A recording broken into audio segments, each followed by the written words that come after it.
Hello friends. तो आज की क्लास रहने वाली है सामाजिक अध्ययन डीएलएड सेकंड सेमेस्टर। तो एक ही क्लास में सभी इम्पोर्टेंट क्वेश्चन को कवर करने की कोशिश करेंगे और ये एक बहुत ही इम्पोर्टेंट क्लास आपके लिए होने वाली है।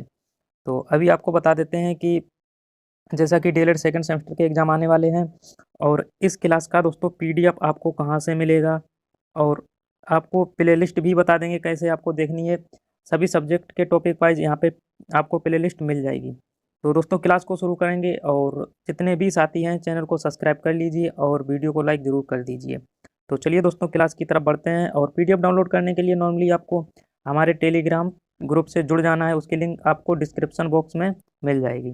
तो चलिए दोस्तों टाइम को बर्बाद नहीं करेंगे और क्लास को स्टार्ट कर लेते हैं। यहाँ पे बहुत सारे इंपॉर्टेंट क्वेश्चन लिए गए हैं, मिक्स क्वेश्चन है, सभी सेट्स से उठाए गए हैं और प्रीवियस ईयर के भी क्वेश्चन इसमें शामिल किए गए हैं। तो हम सीधा क्वेश्चन पढ़ेंगे, आंसर बताएंगे जिससे कि आपका टाइम ज़्यादा वेस्ट ना हो। तो चलिए पहला क्वेश्चन यहाँ पे आप लोग देख लीजिए। 42वां संविधान संशोधन किया गया था। 4 ऑप्शन आपके सामने हैं और इन 4 में कौन सा आंसर होगा ये आपको बताना है। तो इसका सही आंसर हो जाएगा ऑप्शन नंबर बी यानी 1976 में। अगला क्वेश्चन आपके लिए, न्याय पंचायत का कार्यकाल कितने वर्ष का होता है? तो इसका सही आंसर हो जाएगा ए नंबर वाला यानी 5 वर्ष। अगला क्वेश्चन है आपका, वर्तमान में भारत के सीएजी कौन है? तो दोस्तों वर्तमान में भारत के सीएजी कौन है? इसका सही आंसर हो जाएगा गिरीश चंद्र मुर्मू। गिरीश चंद्र मुर्मू भारत के सीएजी हैं। नेक्स्ट क्वेश्चन की तरफ बढ़ लेते हैं। अगला क्वेश्चन है, भारत के राष्ट्रपति की स्थिति ब्रिटेन के सम्राट से मिलती जुलती है, ये किसने कहा था? तो यहाँ पे आपको कथन चूज करना है कि ये कथन किसने कहा था। तो इसका सही आंसर हो जाएगा जवाहरलाल नेहरू। तो जवाहरलाल नेहरू इसका बिल्कुल सही आंसर हो जाएगा।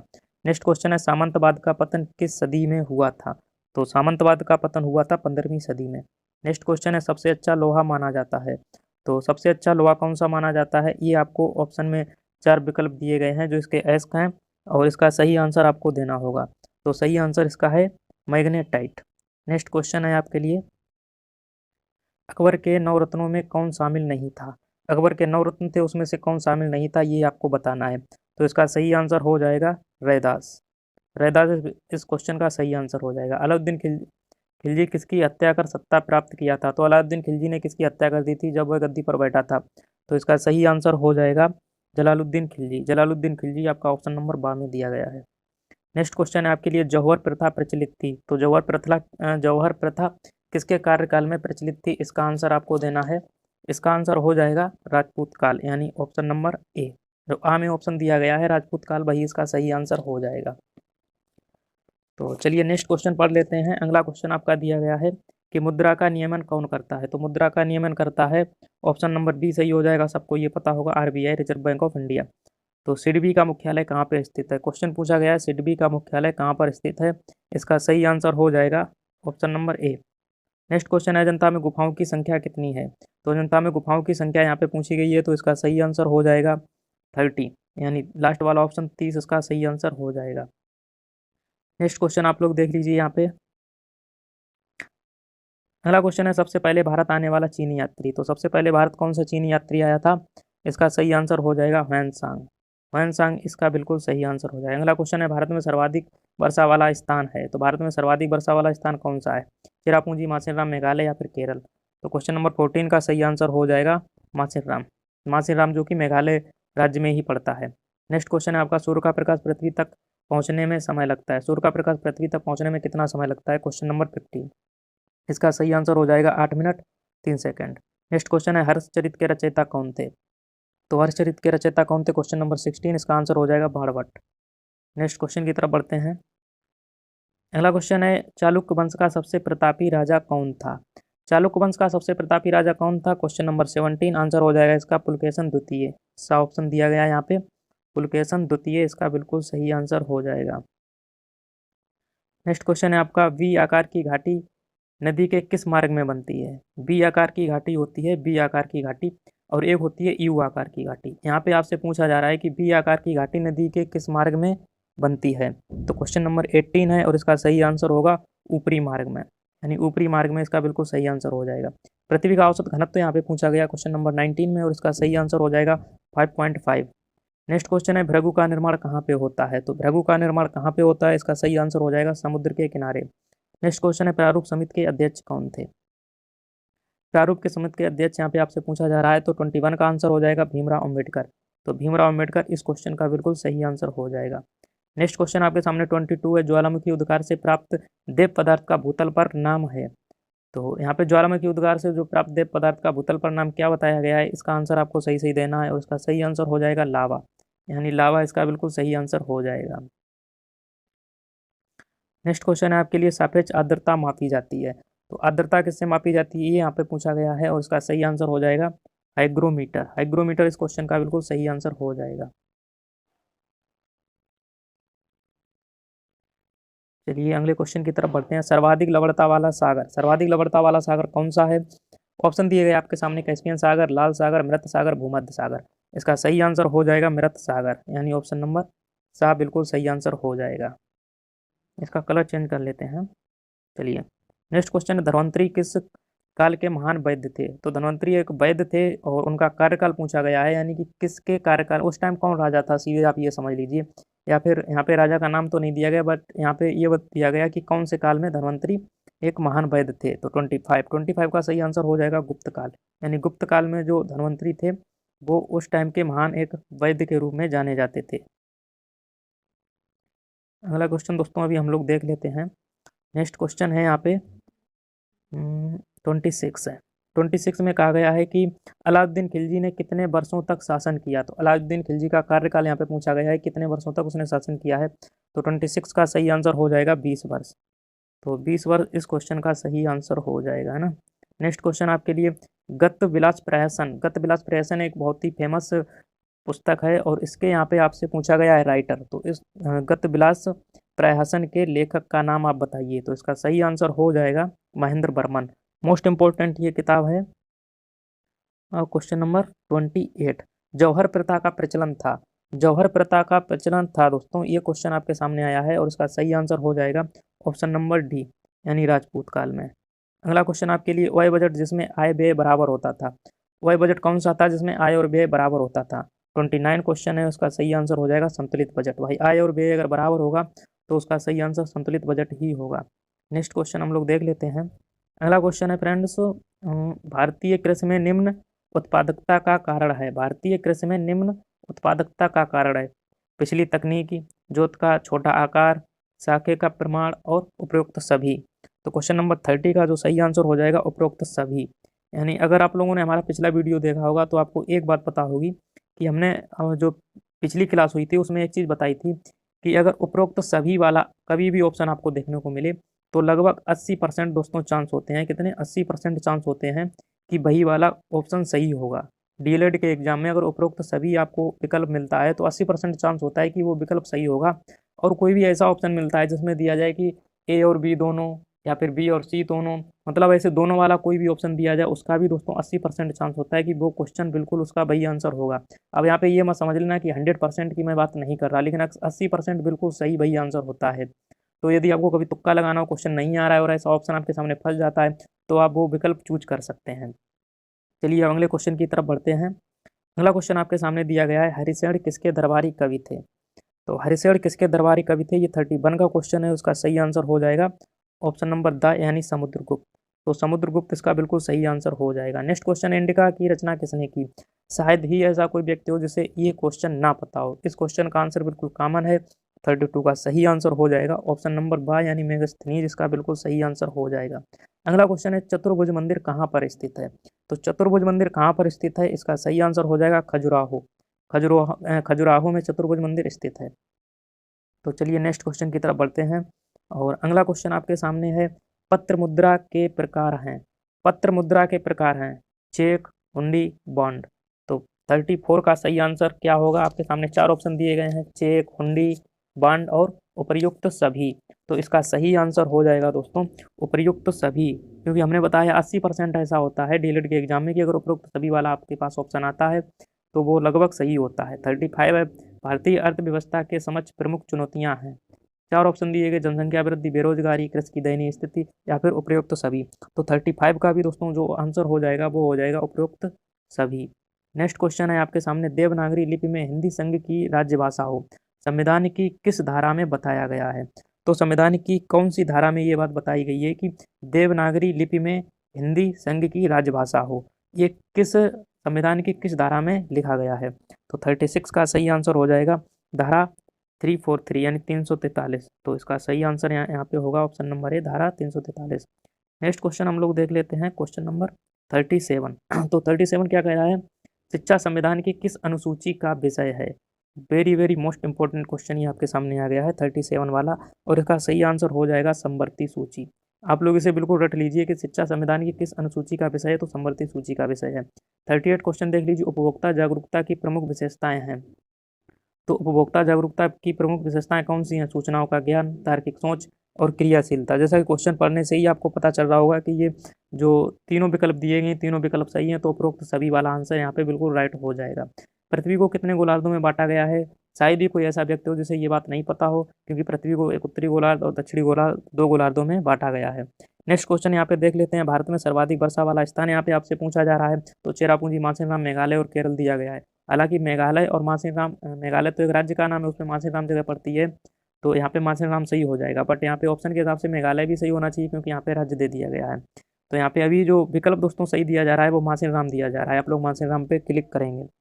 तो ये क्वेश्चन था दोस्तों, क्वेश्चन नंबर 40। अभी यहाँ पे हम लोग बढ़ेंगे क्वेश्चन नंबर 41 की तरफ। तो क्वेश्चन नंबर 41 देख लेते हैं। क्वेश्चन नंबर 41 है, हरिकेन, बिलीबिली, टाइफून आदि प्रकार हैं। ये प्रतिचक्रवात के प्रकार हैं। तूफान है, चक्रवात है, यहाँ पे ठंडी धारा है। हरिकेन, बिलीबिली और टाइफून, ये तीनों दोस्तों अलग अलग वर्ड हैं। ये अलग वर्ड है और ये अलग वर्ड है, इनके बीच में कामा नहीं दिया गया, बट हम बता रहे हैं कि हरिकेन, बिलीबिली और टाइफून ये तीनों अलग अलग हैं। तो अब ये पूछा गया ये क्या है, तो 41 का सही आंसर हो जाएगा ऑप्शन नंबर सा, यानी ये एक प्रकार के चक्रवात हैं। ये आपको बिल्कुल ध्यान रखना पड़ेगा। नेक्स्ट क्वेश्चन है, वायुमंडल में सर्वाधिक मात्रा में पाई जाने वाली गैस कौन सी है? तो 42 का सही आंसर हो जाएगा नाइट्रोजन। नाइट्रोजन दोस्तों कितनी है, आप लोग कमेंट करके बताइए, यानी वायुमंडल में नाइट्रोजन कितने परसेंटेज है वो आप लोग कमेंट करके बता सकते हैं। क्वेश्चन नंबर 43, सूर्य का प्रकाश पृथ्वी तक पहुंचने में कितना समय लगता है? रिपीटेड क्वेश्चन है दोस्तों, 8 मिनट 3 सेकंड इसका सही आंसर हो जाएगा। तो नेक्स्ट क्वेश्चन की तरफ बढ़ते हैं। अगला क्वेश्चन आपके सामने दिया गया है कि तराइन का युद्ध कब हुआ था? इंपॉर्टेंट और इजी क्वेश्चन है। तो 44 का सही आंसर हो जाएगा 1191 इसका बिल्कुल सही आंसर हो जाएगा। अगला क्वेश्चन है, तराइन का प्रथम युद्ध हुआ था, ये कौन सा था? 44 और 44, हाँ सही है, 44 45 बिल्कुल सेम क्वेश्चन है। तो 45 का क्या आंसर हो जाएगा? 1191। ठीक है, तो ये दोनों रिपीटेड क्वेश्चन है, तो 1191 इसका सही आंसर हो जाएगा। गुलाम वंश का प्रथम सुल्तान कौन था? इसका सही आंसर हो जाएगा कुतुबुद्दीन ऐबक। ठीक है, इजी क्वेश्चन, कुतुबुद्दीन ऐबक, लाख बख्श के नाम से भी इसे जानते थे, याद रखना है। तो विश्व की सबसे लंबी नदी यहाँ पे पूछी गई है आपसे, और विश्व की सबसे लंबी नदी का नाम है नील नदी, सबको पता है। मिस्र से ये नदी निकलती है, नील नदी। ठीक है, तो अगला क्वेश्चन है आपका कि सक्रिय ज्वालामुखी का उदाहरण है। तो यहाँ पे 4 ज्वालामुखी के नाम दिए गए हैं, जिसमें से आपसे सक्रिय ज्वालामुखी पूछा गया है। तो ज्वालामुखी बहुत प्रकार के होते हैं, सक्रिय, सुषुप्त और शांत ज्वालामुखी, यहाँ लगभग 3 प्रकार के ही होते हैं। तो 48 में आपको सही आंसर देना होगा, इसका सही आंसर हो जाएगा स्ट्राम्बोली। स्ट्राम्बोली इसका बिल्कुल सही आंसर हो जाएगा। अगला क्वेश्चन यहाँ पे दिया गया है, समानता का अधिकार। समानता का अधिकार किस अनुच्छेद में वर्णित है? तो समानता का अधिकार सबको पता होगा, ये 49 का जो क्वेश्चन है, यानी अनुच्छेद 14 से 18 के जो अनुच्छेद आते हैं उसमें समानता का अधिकार यहाँ पे वर्णित है। अभी आपसे 19 से 22 पूछा जाए तो ये किस में आते हैं? ये स्वतंत्रता का अधिकार आता है। ठीक है, 6 से 12 आपका नागरिकता होता है। चलिए आगे बढ़ते हैं। अजमेर में किस सूफी संत की दरगाह है? अजमेर में किस सूफी संत की दरगाह है? क्वेश्चन नंबर 50, उसका सही आंसर हो जाएगा ख्वाजा मोइनुद्दीन चिश्ती, यानी बा ऑप्शन जो है ये बिल्कुल इसका सही आंसर हो जाएगा। नेक्स्ट क्वेश्चन देख लेते हैं, बैंक ड्राफ्ट है, साख मुद्रा, वास्तविक मुद्रा, प्रतिनिधि पत्र मुद्रा या परिवर्तनशील पत्र मुद्रा? तो 51 का जो सही आंसर हो जाएगा वो हो जाएगा साख मुद्रा। बैंक ड्राफ्ट जो है वो साख मुद्रा के अंतर्गत आता है। नेक्स्ट क्वेश्चन यहाँ पे हम लोग स्क्रॉल करके आगे बढ़ते हैं। क्वेश्चन नंबर 52, क्वेश्चन नंबर 52 का जो सही आंसर हो जाएगा, सॉरी इसको पहले क्वेश्चन को पढ़ लेते हैं। महमूद गजनवी ने सोमनाथ के मंदिर पर कब आक्रमण किया था? तो महमूद गजनवी ने सोमनाथ के मंदिर पर आक्रमण की डेट यहाँ पे आपसे पूछी जा रही है, और इसका सही आंसर हो जाएगा ऑप्शन नंबर लास्ट वाला, यानी दा, यानी 1025 और 26 ईस्वी में। ग्रैंड ट्रंक रोड का निर्माण किस शासक ने करवाया था? इजी क्वेश्चन है, 53 क्वेश्चन आप लोगों को कमेंट बॉक्स में इसका सही आंसर दे देना होगा। ठीक है, चलिए हम लोग 54 पे बढ़ते हैं। भारत का नेपोलियन किसे कहा जाता है? भारत का नेपोलियन दोस्तों समुद्रगुप्त को कहा जाता है, ये आपको पता होगा। तो 54 का आंसर हो जाएगा समुद्रगुप्त। नेक्स्ट क्वेश्चन की तरफ हम लोग बढ़ते हैं और अगला क्वेश्चन आपसे पूछा जा रहा है क्वेश्चन नंबर 55। वायुमंडल में सबसे अधिक गैस का प्रतिशत है। रिपीटेड क्वेश्चन है दोस्तों, वायुमंडल में सबसे अधिक किस गैस का प्रतिशत है, और इसका सही आंसर हो जाएगा नाइट्रोजन। हम पहले पिछले क्वेश्चन में बता चुके हैं, इसका कितना परसेंटेज है वो आपको कमेंट बॉक्स में आंसर देना है। अगला क्वेश्चन यहाँ पे निम्नलिखित में कौन रूपांतरित चट्टानों का उदाहरण नहीं है। तो रूपांतरित चट्टानों का उदाहरण कौन नहीं है, इसमें वो विकल्प आपको चूज करना होगा। ठीक है, तो 56 क्वेश्चन का आप लोग कमेंट में आंसर दे सकते हैं। ऑप्शन दिए गए हैं यहाँ पे संगमरमर, स्लेट, क्वार्टजाइट और ग्रेनाइट।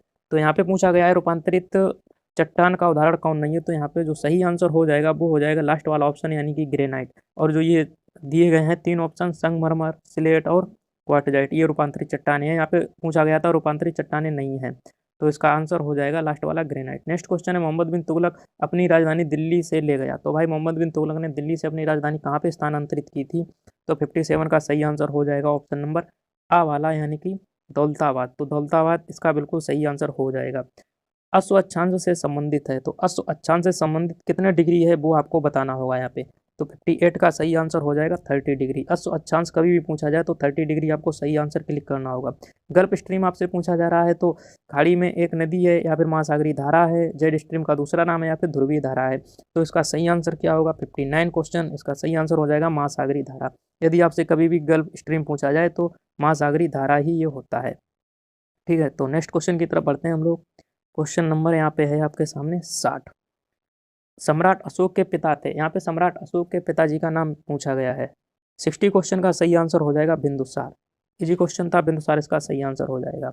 एक इंपॉर्टेंट आपको हम बात बता देते हैं कि हम चाहें तो आपको बिल्कुल स्लो पढ़ाएं यहाँ पे, और बहुत स्लो ये पूरा जो क्वेश्चन है वो रिवाइज करवाएं, जिससे आपका टाइम बहुत ज़्यादा बर्बाद हो जाएगा। हमारा एक ही टारगेट है कि बहुत ही कम समय में अधिक से अधिक क्वेश्चन कराए जाएं, इसलिए हम क्वेश्चन आंसर बस, इसके अलावा कोई भी फालतू बात नहीं करते हैं। अगला क्वेश्चन है बाघ की गुफाएं हैं। तो बाघ की गुफाएं हैं कौन से राज्य में, ये आपसे पूछा गया है। तो 61 में जो सही आंसर हो जाएगा वो सही आंसर हो जाएगा मध्य प्रदेश। 61 का आप लोग आंसर देखोगे तो मध्य प्रदेश का राइट आंसर हो जाएगा।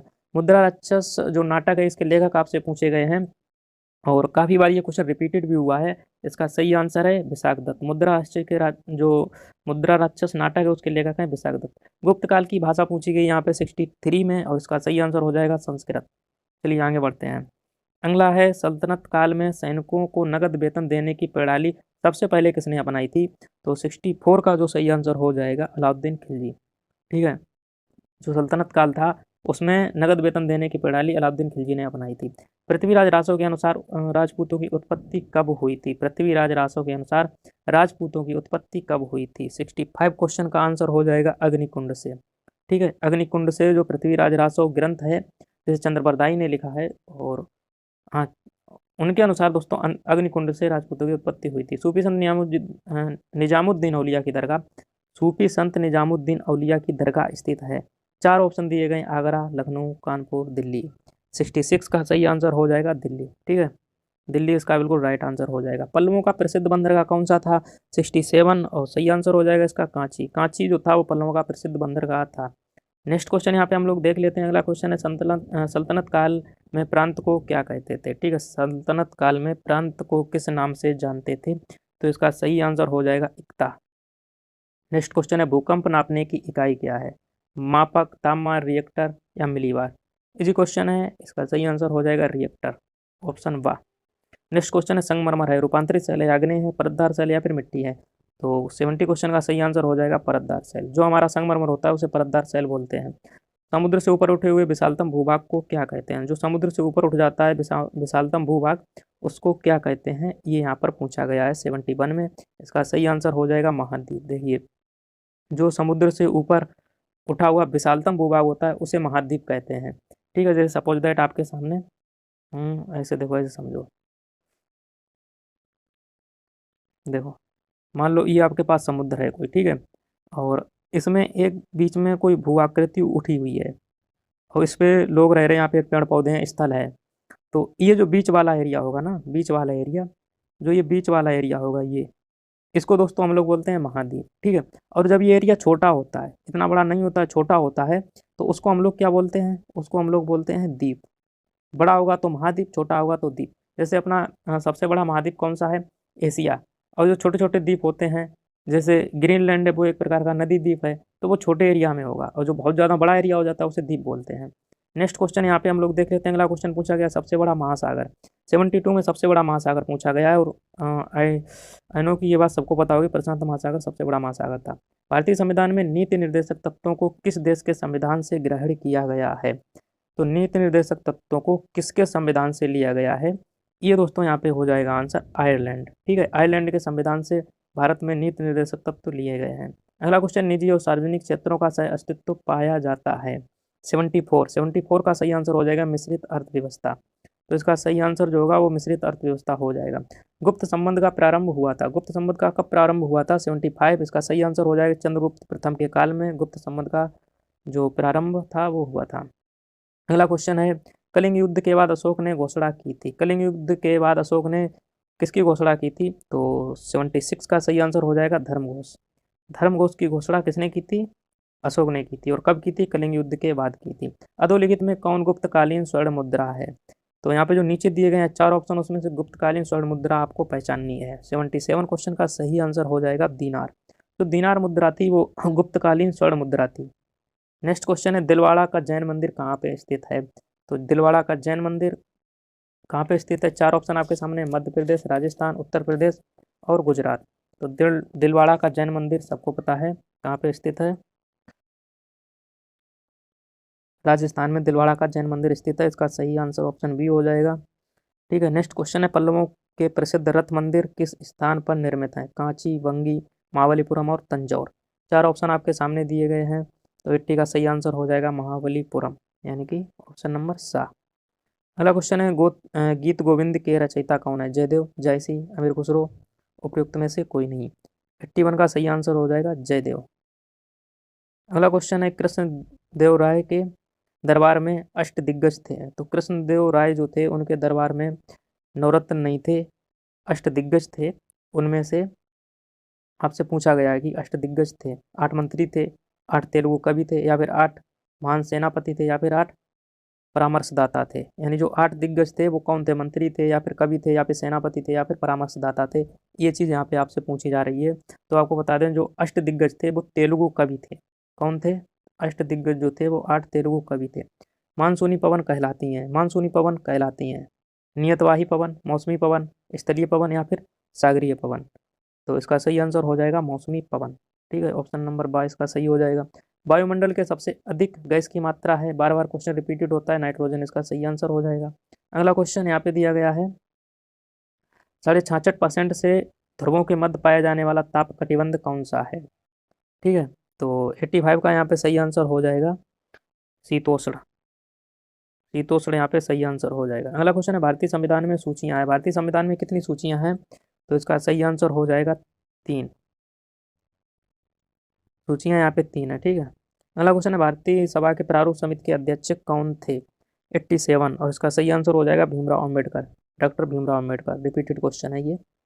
अगला क्वेश्चन यहाँ पे हम लोग देख लेते हैं, अर्थव्यवस्था में पूंजी का बाजार कौन बनाता है? अर्थव्यवस्था में पूंजी का बाजार कौन बनाता है? उपभोक्ता, शेयर, स्टॉक एक्सचेंज, या फिर बैंक। 88, इसका सही आंसर हो जाएगा स्टॉक एक्सचेंज। ठीक है, स्टॉक एक्सचेंज यहाँ पे बिल्कुल सही ऑप्शन हो जाएगा।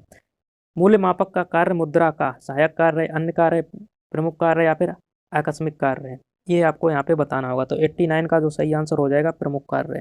ठीक है, अगला क्वेश्चन यहाँ पे हम लोग देख लेते हैं, महमूद गजनवी ने सोमनाथ के मंदिर पर आक्रमण कब किया था? इसका ये रिपीटेड क्वेश्चन है, तो इसका सही आंसर होगा 1025 से 26। तराइन के मैदान में मोहम्मद गौरी का किस राजा के साथ युद्ध हुआ था? तो तराइन के मैदान में मोहम्मद गौरी और एक दूसरा राजा कौन था जिनके बीच में युद्ध हुआ था? ये चीज़ यहाँ पे आपसे पूछी जा रही है 91 क्वेश्चन में। इसका सही आंसर हो जाएगा Prithviraj Chauhan, option number last वाला। गुलाम वंश का प्रथम सुल्तान कौन था? कुतुबुद्दीन ऐबक। और ये भी क्वेश्चन आपका रिपीटेड क्वेश्चन है 92 वाला। अगला क्वेश्चन है, गयासुद्दीन बलवन दिल्ली का शासक कब बना था? ठीक है, गयासुद्दीन बलवन दिल्ली का शासक कब बना था? 4 ऑप्शन आपके सामने दिए गए, 1206, 1210, 1211, 1266। तो इसका सही आंसर होने वाला है 1266 ईस्वी में। अगला क्वेश्चन है, दिल्ली में लोधी वंश की स्थापना किसने की थी? तो दिल्ली में लोधी वंश की स्थापना की थी, ऑप्शन नंबर ए में ही दिया गया है, बहलोल लोधी। इसका सही आंसर हो जाएगा। नेक्स्ट क्वेश्चन है, तालीकोट का युद्ध कब हुआ था?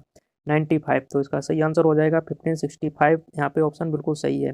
अगला क्वेश्चन है, विजयनगर साम्राज्य की शासन व्यवस्था में कितने यहाँ पे दिया गया विजयनगर साम्राज्य की शासन व्यवस्था में राज्य को कितने प्रांतों में बांटा गया था। विजयनगर जो साम्राज्य था उसके राज्य को कितने प्रांतों में बांटा गया था, कितने जिलों में बांटा गया था, ये चीज़ यहाँ पे पूछी जा रही है। तो 96 का जो सही आंसर हो जाएगा वो हो जाएगा option number A. Option number A यानी कि 6 प्रांत। अगला क्वेश्चन, पृथ्वी का आकार कैसा है। तो पृथ्वी का आकार यहाँ पे बताया गया गोल, चपटा, वर्गाकार या फिर त्रिभुजाकार। 97 में यहाँ पे आंसर आपका दिया गया है गोल। जबकि पृथ्वी का आकार आपको पता है कैसा है। पृथ्वी का आकार लगभग बिल्कुल गोल नहीं कह सकते उसे, और चपटा भी नहीं उसे हम लोग बोलेंगे। पृथ्वी का आकार जो है वो आपने एक अंडा देखा होगा ना, अंडा, उसी आकार की पृथ्वी है, जिसे हम लोग जियोड कहते हैं। ठीक है, तो बिल्कुल गोल नहीं कह सकते, बट यहाँ पे वो ऐसा कुछ ऑप्शन नहीं दिया गया तो गोल दिया गया, इसलिए हम लोग यहाँ पे गोल ऑप्शन पे टिक कर देंगे। अगला क्वेश्चन है, भारत में ग्रीष्मकालीन वर्षा का मुख्य कारण क्या है। भारत में ग्रीष्मकालीन वर्षा का मुख्य कारण है 98 और मानसूनी हवाएं। सबको पता है मानसूनी हवाओं के, भारत में जो ग्रीष्मकालीन वर्षा होती है वो मानसूनी हवाओं की वजह से ही होती है। संविधान लागू कब किया गया था। 4 ऑप्शन है, 1946, 1949, 1950 और 1948। तो यहाँ पे सही आंसर जो हो जाएगा वो ऑप्शन नंबर सा हो जाएगा, यानी 1950। अगला क्वेश्चन नंबर 100 आपका दिया गया है, सैल्यूकस तथा चंद्रगुप्त मौर्य के बीच युद्ध हुआ था। यहाँ पे सैल्यूकस और चंद्रगुप्त मौर्य के बीच युद्ध कब हुआ था, ये चीज़ आपसे आपसे पूछी जा रही है। तो इसका सही आंसर हो जाएगा 305 ईसा पूर्व में। ठीक है, अभी आप लोग देख सकते हो लगभग 30 मिनट भी नहीं हुए हैं और यहाँ पे हमने पूरे 100 क्वेश्चन आपको कंप्लीट करवा दिए हैं। आप लोग सही से इसे रिवाइज कर लीजिए। आई होप कि आपके लिए ये वीडियो बहुत ही ज़्यादा यूजफुल होगा। और अभी और आगे क्वेश्चन है उन्हें भी हम करवाते हैं, लेकिन आपसे एक रिक्वेस्ट है कि जितने भी साथी अभी यहाँ पे क्लास देख रहे हैं वो लोग पहले तो भाई वीडियो को क्या करना है, आपको लाइक करना है और चैनल को क्या करना है, सब्सक्राइब करना है। ठीक है, इतना 2 काम आप कर दीजिए। और जितने भी आपके साथी ये डीएलएड कर रहे हैं सेकंड सेमेस्टर का, अगर उनका एग्जाम है तो ये वीडियो उनके साथ आप लोग शेयर भी कर सकते हैं। और एक बात, अगर आप लोग भाई टेलीग्राम ग्रुप से अभी तक नहीं जुड़े हो, टेलीग्राम ग्रुप से अभी तक आप लोग नहीं जुड़े हो तो भाई टेलीग्राम ग्रुप की लिंक डिस्क्रिप्शन बॉक्स में दे दी गई है, वहाँ से जुड़ जाइए। या फिर आप लोग गूगल पे सर्च करेंगे PDF logy Telegram group. Group पे आप लोग क्या सर्च करेंगे, पीडीएफ लॉजी टेलीग्राम ग्रुप। ठीक है, यहाँ पे मैं लिख के बता दे रहा हूँ आपको, पीडीएफ लॉजी टेलीग्राम ग्रुप। इतना आपको कहाँ पे सर्च करना है, गूगल पे। तो खट से आपके सामने एक लिंक आ जाएगी, यानी चैनल का नाम आ जाएगा, उस पर आप लोग क्लिक करेंगे और ग्रुप से जुड़ जाएंगे। तो चलिए दोस्तों, अगले क्वेश्चन की तरफ हम लोग बढ़ लेते हैं। क्वेश्चन नंबर यहाँ पे दिया गया है, इससे पहले इरेज कर लेते हैं। क्वेश्चन नंबर यहाँ पे आपके सामने दिया गया है, क्वेश्चन नंबर 101, मौर्य साम्राज्य का अंतिम सम्राट कौन था। मौर्य साम्राज्य का अंतिम सम्राट पूछा गया। ऑप्शन आपके सामने दिए गए हैं, अशोक, कुणाल, बृहद्रथ और पुष्यमित्र। तो यहाँ पे इसका सही आंसर हो जाएगा ऑप्शन नंबर सा, बृहद्रथ इसका बिल्कुल सही आंसर हो जाएगा। अगला क्वेश्चन, गुप्त संबंध का प्रारंभ कब हुआ था। तो इसका सही आंसर हो जाएगा 319 ईस्वी। नेक्स्ट क्वेश्चन है, दशावतार मंदिर कहाँ पे है। बुमरा, देवगढ़, खजुराहो और भितरगांव में। तो 103 का सही आंसर हो जाएगा देवगढ़ में। ठीक है, दशावतार देवगढ़ में है। पाल वंश की स्थापना किसने की थी। इजी क्वेश्चन है भाई, पाल वंश की स्थापना जो है वो गोपाल ने की थी। और अगला क्वेश्चन आपके सामने आएगा, यहाँ पे देख लीजिए। जो अगला क्वेश्चन आपसे पूछा जा रहा है कि अजमेर में किस सूफी संत की दरगाह है। फिर से रिपीट क्वेश्चन हुआ है और इसका सही आंसर हो जाएगा ख्वाजा मोइनुद्दीन चिश्ती। ठीक है, इसका सही आंसर क्या होगा, ख्वाजा मोइनुद्दीन चिश्ती। महमूद गजनवी के भारत पर आक्रमण के समय भारत आए अलबरूनी ने किस ग्रंथ की रचना की थी। ये फिर से एक बार बहुत ही मोस्ट इंपॉर्टेंट क्वेश्चन आ गया। ये ऐसे क्वेश्चन सब नहीं सही कर पाते हैं, तो इसका सही आंसर हो जाएगा शाहनामा। जिसने पढ़ा होगा भाई उसका तो सही हो ही जाएगा, लेकिन ये इंपॉर्टेंट क्वेश्चन है इसलिए आपको याद करना है। ये दिल्ली सल्तनत के किस वंश में सर्वाधिक शासक हुए हैं। 107 का सही आंसर हो जाएगा दास वंश। दास वंश या फिर इसे ही हम लोग गुलाम वंश भी बोलते थे। अगला क्वेश्चन है, प्रयाग प्रशस्ति संबंधित है। प्रयाग प्रशस्ति किससे संबंधित है, क्वेश्चन नंबर 108। तो यहाँ पे ऑप्शन दिए गए, चंद्रगुप्त प्रथम, समुद्रगुप्त, कुमारगुप्त या फिर स्कंदगुप्त। 108 का सही आंसर हो जाएगा समुद्रगुप्त। समुद्रगुप्त से संबंधित प्रयाग प्रशस्ति है। तो तुगलक वंश का संस्थापक कौन था। तुगलक वंश का यहाँ पे संस्थापक पूछा गया है। 109 में इसका सही आंसर हो जाएगा गयासुद्दीन तुगलक। गयासुद्दीन तुगलक इसका सही आंसर हो जाएगा। अगला क्वेश्चन है, तुगलक काल में प्रथम हिंदू राज्य का निर्माण हुआ था जिसका नाम था। भाई तुगलक काल में किसी हिंदू राज्य का निर्माण हुआ था, उस राज्य का नाम आपसे पूछा जा रहा है। उसका सही आंसर हो जाएगा विजयनगर। विजयनगर इसका बिल्कुल सही आंसर हो जाएगा। क्वेश्चन नंबर 111, चीनी यात्री ह्वेंग सांग किस उद्देश्य से भारत आया था। सबको पता है जो चीनी यात्री था वो बौद्ध धर्म से संबंधित था। ठीक है, तो इसमें से हम ऑप्शन ढूंढेंगे जो बौद्ध धर्म से संबंधित मिलेगा। तो यहाँ पे आप लोग देख लीजिए, बौद्ध धर्म वाला एक ही ऑप्शन है जो ऑप्शन नंबर ए। पहले में मिला है बौद्ध धर्म ग्रंथों की प्रतियां प्राप्त करने के लिए। ठीक है, तो यहाँ पे सीधा सीधा ऑप्शन नंबर ए ही बिल्कुल सही आंसर हो जाएगा, ज़्यादा सोचने विचारने वाली बात नहीं है। और क्वेश्चन नंबर 112 की तरफ बढ़ते हैं, जिसमें दिया गया है भारत के दक्षिण पठार अधिकांश बने हैं परतदार शैलों से, रूपांतरित शैलों से, आग्नेय या फिर उपयुक्त में से कोई नहीं। तो 112 का सही आंसर हो जाएगा ऑप्शन नंबर सा, यानी आग्नेय शैलों से। तो दक्षिण के जितने भी पठार हैं उनका निर्माण हुआ है आग्नेय शैलों से। विश्व की 7 आश्चर्यजनक इमारतों में शामिल है कुतुब मीनार, हवा महल, ताजमहल, जामा मस्जिद। तो भाई जो हमारे 7 वंडर हैं उनमें ताजमहल ही शामिल है, ये सबको बात पता है। अगला क्वेश्चन है, पर्वतीय क्षेत्रों में गहरी सकरी घाटी को क्या कहते हैं? पर्वतीय क्षेत्र हैं उसमें गहरी और सकरी घाटी को क्या कहते हैं? क्वेश्चन नंबर 114, जिसका सही आंसर हो जाएगा गार्ज। नेक्स्ट क्वेश्चन की तरफ बढ़ते हैं।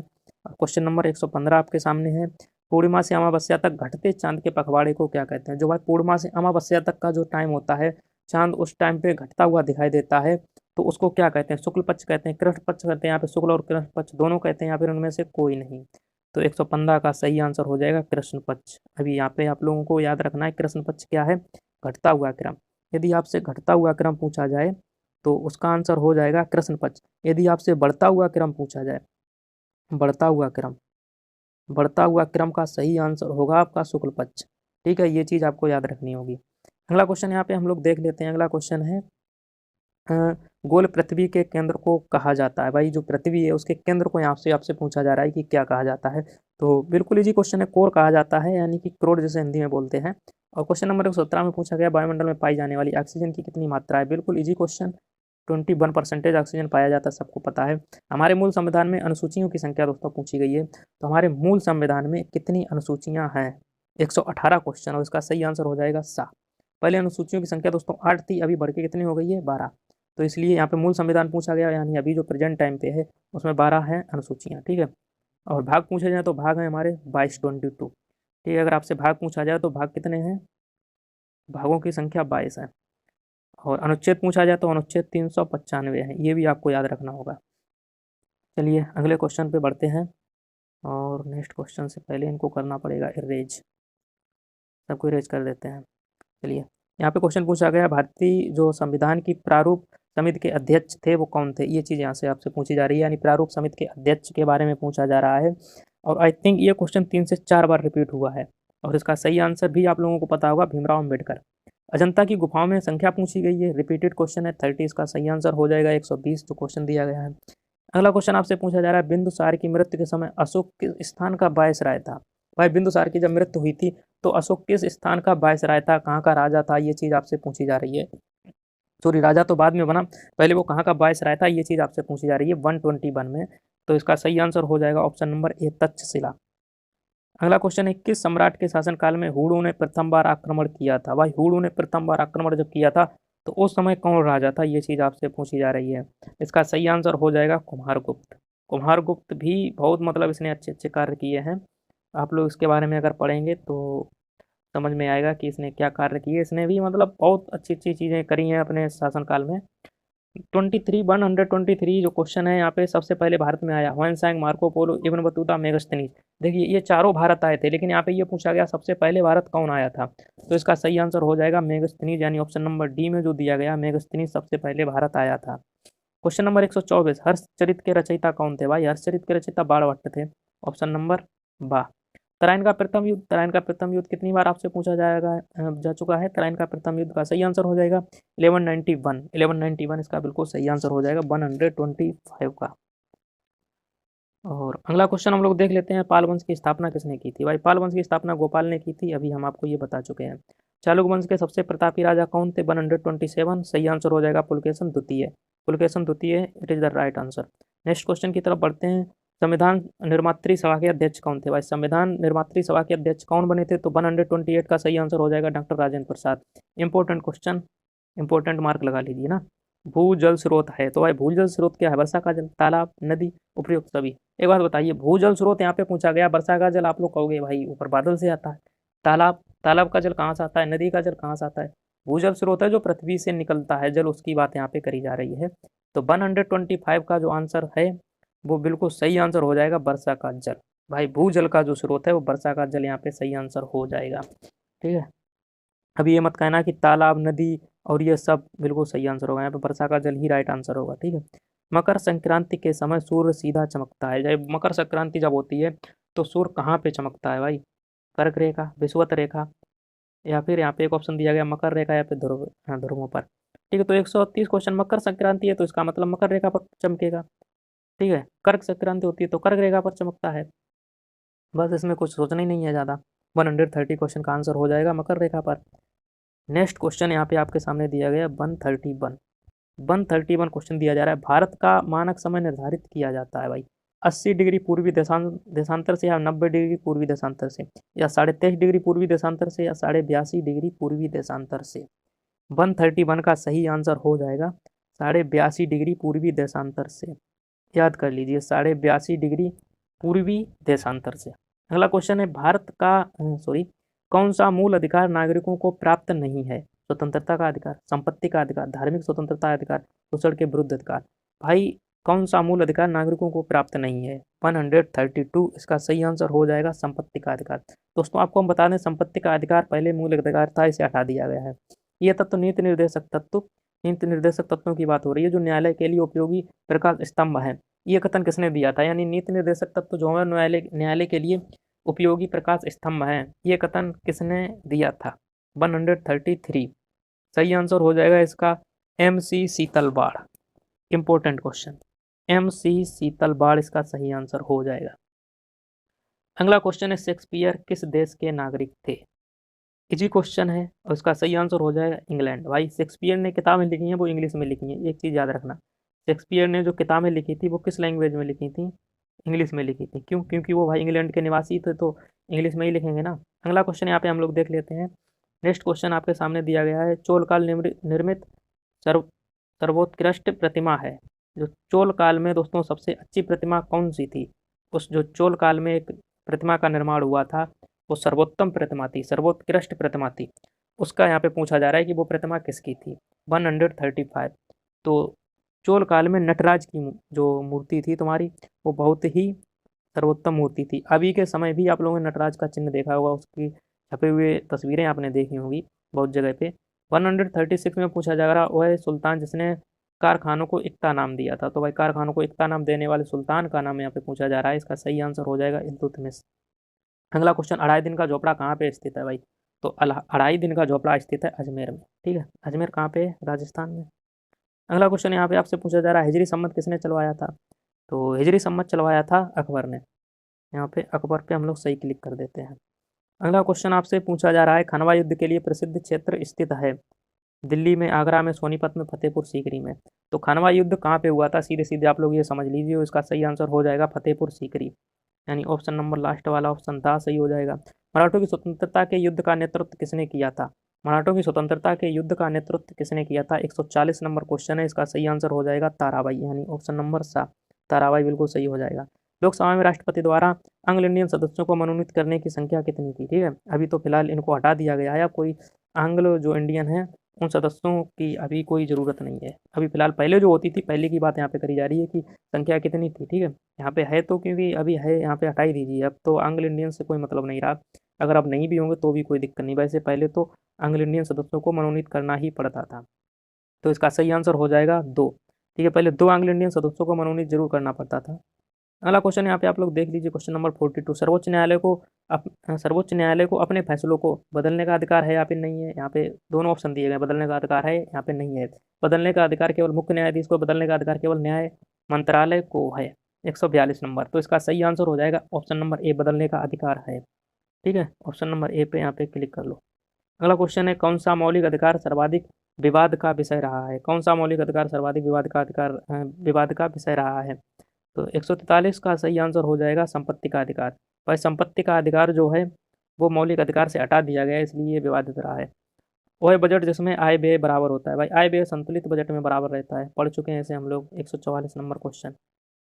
अगला क्वेश्चन है दामोदर घाटी योजना से संबंधित है। तो दामोदर घाटी योजना किससे संबंधित है? यहाँ पे देख लीजिए, आपको 4 ऑप्शन दिए गए हैं, तो इसका सही आंसर हो जाएगा बिहार तथा पश्चिम बंगाल। भाई दामोदर घाटी जो परियोजना है उससे लाभान्वित राज्य भी बिहार और पश्चिम बंगाल ही है। अगला क्वेश्चन आपके सामने यहाँ पे देखो दिया जा रहा है कि 6 महीनों की रात और 6 महीनों का दिन कहाँ पे होता है? तो सरल क्वेश्चन है, उत्तरी ध्रुव व दक्षिणी ध्रुव पर होता है ना। यहाँ पे अलग अलग ऊपर दिए जा रहे हैं, एक में उत्तरी दिया जा रहा है, एक में दक्षिणी दिया जा रहा है। बट यहाँ पे दोनों पे होता है, 6 महीने का दिन 6 महीने का रात। और अगला क्वेश्चन है, तीन ओर से घिरा पृथ्वी का भाग क्या कहलाता है? भाई जो तीन ओर से पृथ्वी का भाग घिरा होता है उसे कहते हैं 147। 47 में बोला जा रहा है प्रायद्वीप। अभी यहाँ पे दोस्तों थोड़ी क्वेश्चन मिस्टेक है, अभी आपको वो हम बता देते हैं। इसका आंसर तो प्रायद्वीप हो जाएगा। देखिए यहाँ पे दोस्तों आपको हम बता दें, जैसे आपने भारत का नक्शा देखा होगा, नीचे ऐसा है, ठीक है, यहाँ पे श्रीलंका है। आपने एक चीज़ नोटिस करी होगी कि इधर भी दोस्तों हमारा क्या है, बंगाल की खाड़ी है, इधर क्या है हमारा, अरब सागर है, और नीचे क्या है, नीचे हिंद महासागर है। तो आप एक चीज़ नोटिस करो कि तीन तरफ से दोस्तों, देखिए ये तीनों तरफ से, एक दो और तीन, तीनों तरफ से जो जल से घिरा हुआ स्थान होता है, या जो तीनों ओर से जल से घिरा हुआ स्थल खंड होता है, उसे हम लोग बोलते हैं प्रायद्वीप। उसे क्या बोलते हैं? उसे प्रायद्वीप बोलते हैं। जो तीनों ओर जल से घिरा होता है उसे क्या बोलते हैं?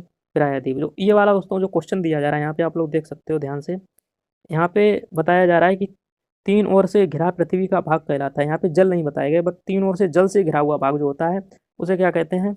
उसे हम लोग प्रायद्वीप कहते हैं। ये चीज़ आप लोग याद रखना, क्या बोलते हैं? प्रायद्वीप, ठीक है, प्रायद्वीप बोलते हैं उसे। अब यहाँ पे एक चीज़ और आप लोग समझ लीजिए, जो तीन ओर से जल से घिरा हुआ भाग होता है उसे प्रायद्वीप बोलते हैं। और जो भाग, यानी जो पृथ्वी का, मान लो ये पृथ्वी का भाग है और वो चारों तरफ से जल से घिरा है, यानी इधर भी जल, इधर भी जल, इधर भी जल और इधर भी जल, जो चारों तरफ से घिरा हुआ होता है भाग, उसे हम लोग कहते हैं द्वीप, ठीक है, द्वीप बोलते हैं उसे। तीन ओर से घिरा होगा तो प्रायद्वीप, चारों ओर से घिरा होगा तो उसे क्या बोलेंगे? उसे द्वीप बोलेंगे। चलिए अभी इसको यहाँ से हटाते हैं और अगला क्वेश्चन हम लोग देख लेते हैं। अगला क्वेश्चन यहाँ पे क्या दिया गया है, इसे जूम कराते हैं थोड़ा। और जूम होगा क्या, ये ठीक है। Question number 148। तो क्वेश्चन नंबर 148 यहाँ पे आपके लिए दिया जा रहा है, मूंगफली की खेती के लिए अधिक उपयुक्त मिट्टी कौन सी है? मूंगफली की खेती के लिए सबसे उपयुक्त मिट्टी कौन सी है, ये आपसे पूछा जा रहा है। तो 148 का सही आंसर हो जाएगा काली मिट्टी। भाई अगर काली मिट्टी में आप मूंगफली पैदा करोगे तो वो सर्वोत्तम मिट्टी होती है इसके लिए। सर्वाधिक लवणता वाला सागर कौन सा हो जाएगा? मृत सागर हो जाएगा। गुप्त वंश के संस्थापक का क्या नाम था? क्वेश्चन नंबर 150, इसका सही आंसर हो जाएगा श्रीगुप्त। चलिए नेक्स्ट क्वेश्चन की तरफ बढ़ते हैं। 158, अब सॉरी 151, बुद्ध चरित्र के लेखक कौन थे? मोस्ट इंपोर्टेंट क्वेश्चन, बुद्ध चरित्र के लेखक थे अश्व घोष, यानी ऑप्शन नंबर ए में ही दिया जा रहा है। अगला क्वेश्चन है, शून्य के आविष्कारक कौन थे? तो शून्य के आविष्कारक कौन थे ये आपसे पूछा जा रहा है, तो आर्यभट्ट इसका बिल्कुल सही आंसर हो जाएगा। हर्षचरित के लेखक का नाम पूछा जा रहा है, तो बाणभट्ट हो जाएगा इसका सही आंसर। तो 153 का कौन सा हो जाएगा? बाणभट्ट हो जाएगा। और इसका शून्य के आविष्कारक आर्यभट्ट हो जाएगा, ठीक है, दोनों याद रखना, इंपॉर्टेंट क्वेश्चन है। क्वेश्चन पूछा जा रहा है, चंदेल शासकों की राजधानी कौन थी? तो इसका सही आंसर हो जाएगा खजुराहो, ऑप्शन नंबर 7। अगला क्वेश्चन है, दास वंश किसे कहा जाता था? तो दास वंश दोस्तों गुलाम वंश को कहा जाता था। ये भी इंपॉर्टेंट क्वेश्चन है, दास वंश किसे कहा जाता था? गुलाम वंश को दोस्तों कहा जाता था। तो अगला क्वेश्चन है कि गुलाम वंश का अंतिम शासक कौन था? गुलाम वंश का अंतिम शासक कौन था? कैकुबाद, ठीक है, कैकुबाद गुलाम वंश का अंतिम शासक था। मौसम संबंधी जो दोस्तों घटनाएं होती हैं वो वायुमंडल की किस परत में घटती हैं? मौसम संबंधी घटनाएं वायुमंडल की परत होती है क्षोमंडल, ठीक है, वायुमंडल की परतें होती हैं, उसमें जो क्षोमंडल होता है उसमें वायुमंडल संबंधी मौसम संबंधी घटनाएं होती हैं, ठीक है, यानी बारिश होगी, ओले पड़ेंगे, ये सब मौसम संबंधी जितनी भी घटनाएं होंगी वो क्षोमंडल में होंगी। ठीक है। अगला क्वेश्चन है, वायु दाब को मापने के लिए कौन सी इकाई यूज की जाती है? तो इसका सही आंसर हो जाएगा मिली बार। वायुमंडल को दाबने के लिए मिली बार को यूज किया जाता है। वायु दाब, सॉरी वायुमंडल हमने बोल दिया। तो 158 में जो प्रोनाउंसिएशन है वो वायु दाब है, वायुमंडल नहीं। वायु दाब को मापने की इकाई मिली बार कहते हैं, क्योंकि वायु दाब का जो मात्रक होता है उसे बार बोलते हैं, ठीक है। अगला क्वेश्चन है, भारतीय नागरिकों को कितने मूल अधिकार प्राप्त हैं? 159, इसका सही आंसर हो जाएगा 6। अगला क्वेश्चन है, सूचना का अधिकार अधिनियम 2005 पारित हुआ। सूचना का अधिकार जो आपका आरटीआई था, right to information, right to information जिसे हम लोग आरटीआई बोलते हैं ना, तो ये 2005 में पारित हुआ। बट यहाँ पे दोस्तों पूरी डेट पूछी जा रही कि ये कब पारित हुआ था, तो इसका सही आंसर हो जाएगा 15 जून 2005। भाई सूचना का अधिकार 15 जून 2005 को पारित हुआ था, याद रखना।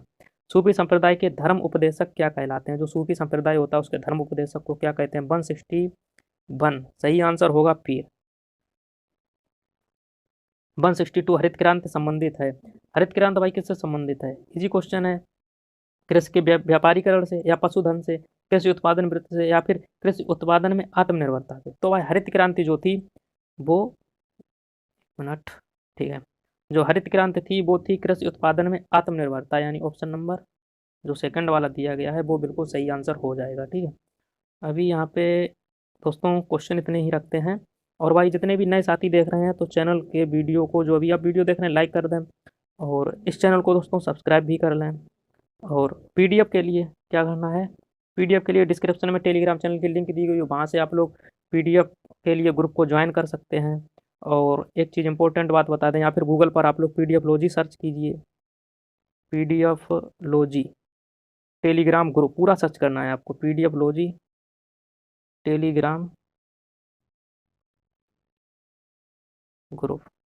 ठीक है, पूरा आपको सर्च करना है। और आई होप ये वीडियो आपको पसंद आया होगा। और इसके बाद आई थिंक आपको ऑब्जेक्टिव वाली वीडियो तो नहीं देखनी पड़ेगी, क्योंकि इसमें हमने आपको 150 से अधिक क्वेश्चन करा दिए जो बहुत ही ज़्यादा इंपॉर्टेंट थे। तो चलिए दोस्तों, मिलते हैं नेक्स्ट वीडियो में, तब तक के लिए।